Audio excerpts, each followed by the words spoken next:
परिचय। बच्चों, आज हम अपने नए पाठ श्वसन और गैसों के विनिमय की शुरुआत करने जा रहे हैं। कोई मुझे बता सकता है कि हम सांस कैसे लेते हैं?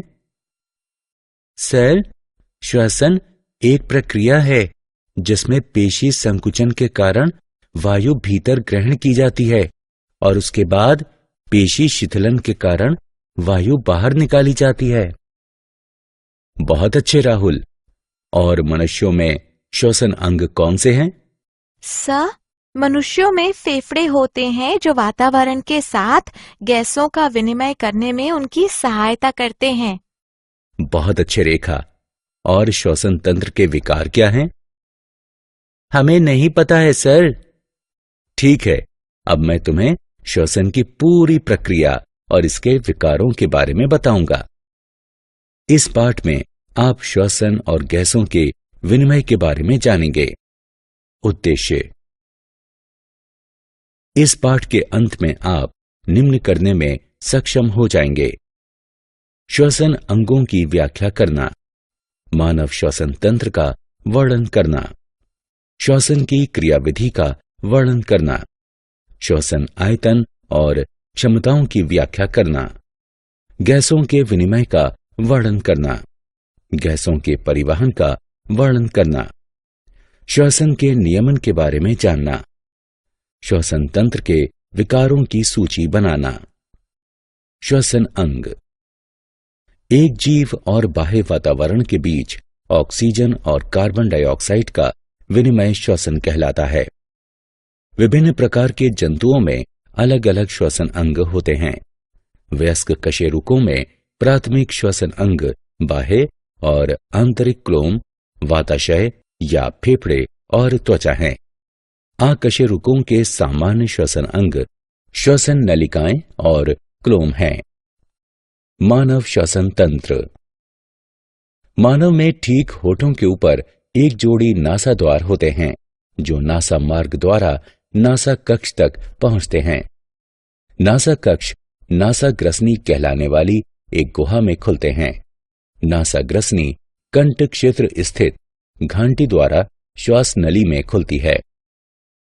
कंठ श्वास नली के शीर्ष पर स्थित एक उपास्थि संरचना है जिसमें प्रत्यास्थ घोष तंत्री होते हैं जो ध्वनि उत्पादन में स्वर मान के स्रोत हैं। श्वास नली घंटी कहलाने वाली एक संरचना द्वारा खुलती है। कंठच्छद कहलाने वाला ऊतक एक पतला फ्लैप भोजन निकलते समय श्वास नली में भोजन के प्रवेश को रोकता है। श्वास नली श्लेष्मा झिल्ली से अस्तरित होती है। ये सभी बाह्य कणों को फंसा लेती है। निचले सिरे पर श्वास नली दो शाखाओं में विभक्त हो जाती है, बाईं और दाईं श्वसनी। उसके बाद प्रत्येक श्वसनी विभक्त होकर द्वितीयक और तृतीयक श्वसनी और श्वसनिकाएं बनाती हैं। प्रत्येक श्वसनिका वायु कूपिका कहलाने वाले पतले स्पंजी थैली में समाप्त होती है। दोनों फेफड़े फुफ्फुसावरण कहलाने वाली दोहरी झिल्ली में बंद होते हैं। फुफ्फुसावरण फेफड़ों की सुरक्षा करता है और घर्षण से बचाता है।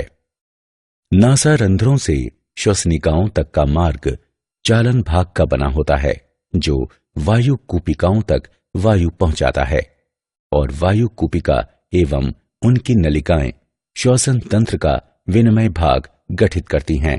फेफड़ों के नीचे डायाफ्राम होता है। डायाफ्राम मजबूत पेशियों का एक आवरण है जो फुफ्फुसी गुहा की तली पर स्थित होता है। डायाफ्राम श्वसन तंत्र के लिए बहुत आवश्यक है। श्वसन की क्रियाविधि: श्वसन में दो चरण शामिल होते हैं, अंतःश्वसन और निःश्वसन। अंतःश्वसन के दौरान वक्ष गुहा के प्रसार के कारण फेफड़ों में वायु पहुंचती है। वक्ष गुहा पसली पिंजर की तली पर स्थित डायाफ्राम के संकुचन के कारण फैलती है और बाह्य अंतरापर्शुक पेशियों के संकुचन के कारण पसलियां ऊपर नीचे गति करती हैं। वक्ष गुहा का प्रसार वक्षीय आयतन में भी वृद्धि और वक्षीय दाब में कमी करता है। इसलिए वायु का कुल प्रवाह इसकी दाब प्रवणता गिरा देता है और वायु फेफड़ों के भीतर पहुंच जाती है। निश्वासन के दौरान डायाफ्राम और अंतरापर्शुक पेशियों का शिथिलन होता है, जिसके कारण फेफड़ों के भीतर की वायु का दाब शरीर के बाहर की वायु के दाब से अधिक हो जाता है और वायु बाहर निकल जाती है। श्वसन संबंधी आयतन और क्षमताएं। ज्वारीय आयतन यानी टीवी। सामान्य श्वसन के समय प्रत्येक श्वसनीय चक्र में अंतःश्वासित या निश्वासित गैस का आयतन ज्वारीय आयतन कहलाता है।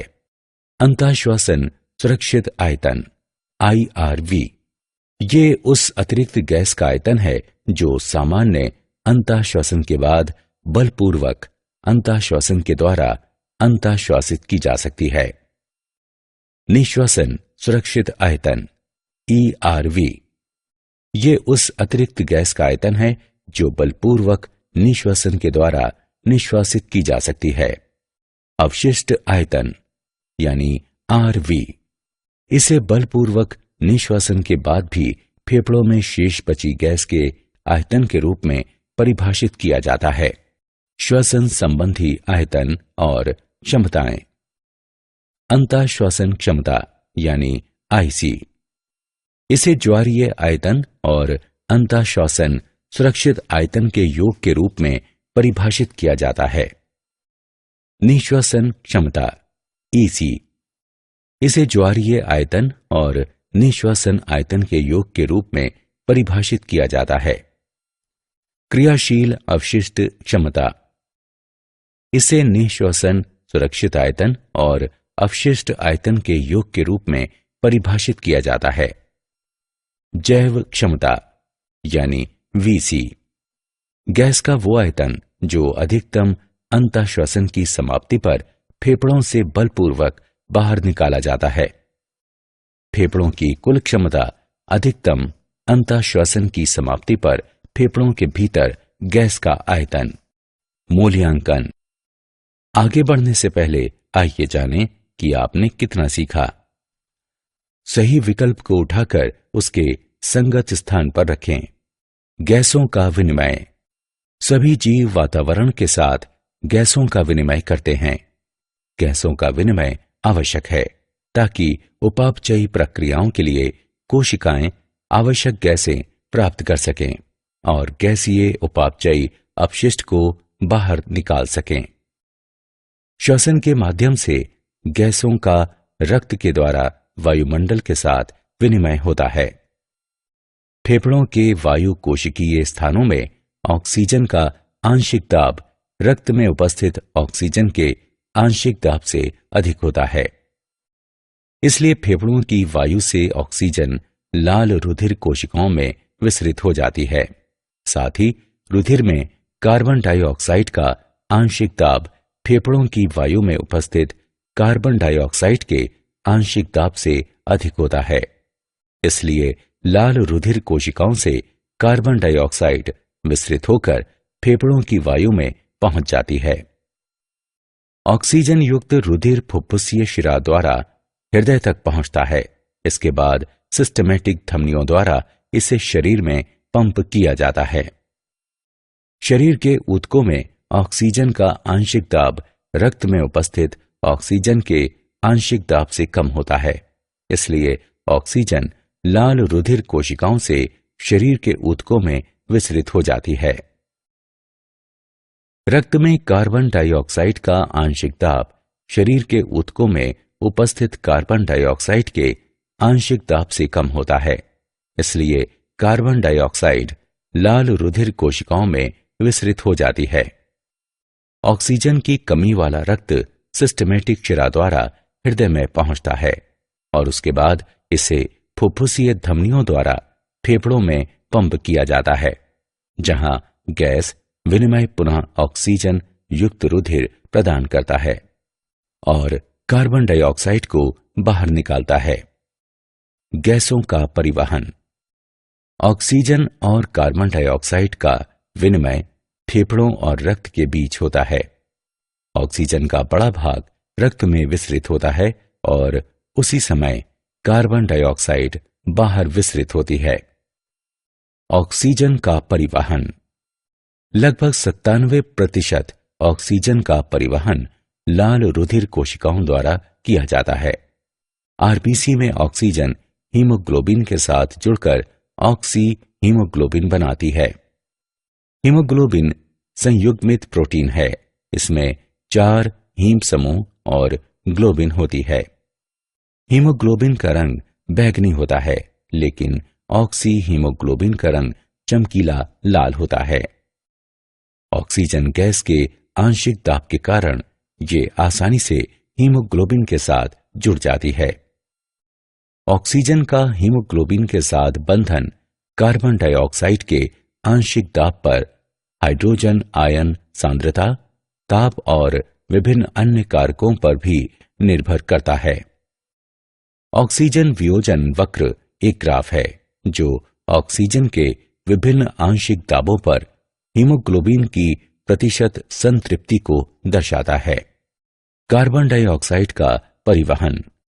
कार्बन डाइऑक्साइड का परिवहन कार्बोनिक अम्ल, सोडियम और पोटेशियम के बाइकार्बोनेट कार्बामीनो हीमोग्लोबिन के रूप में होता है।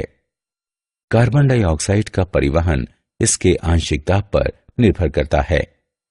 अधिकांश कार्बन डाइऑक्साइड का परिवहन बाइकार्बोनेट आयनों के रूप में किया जाता है। कार्बन डाइऑक्साइड ऊतकों की कोशिकाओं की लाल रुधिर कोशिकाओं में प्रवेश करती है, जहां ये जल के साथ जुड़कर कार्बोनिक अम्ल बनाती है। इस अभिक्रिया को कार्बोनिक एनहाइड्रेज द्वारा उत्प्रेरित किया जाता है, जिसके कारण कार्बोनिक अम्ल बाइकार्बोनेट आयनों और हाइड्रोजन आयनों में विघटित हो जाता है। श्वसन का नियमन। श्वसन का नियमन तंत्रिका तंत्र द्वारा किया जाता है। तंत्रिका तंत्र में श्वसन केंद्र, अभिवाही और अपवाही तंत्रिकाएं शामिल होती हैं। मेड्यूला ओम्ब्लांकाटा और पोन्स के श्वसन केंद्र रक्त में ऑक्सीजन और कार्बन डाइऑक्साइड के स्तर के बारे में संवेदी जानकारी एकत्र करते हैं और श्वसन पेशियों तक संकेत भेजने के लिए उनका निर्धारण करते हैं। श्वसन तंत्र के विकार।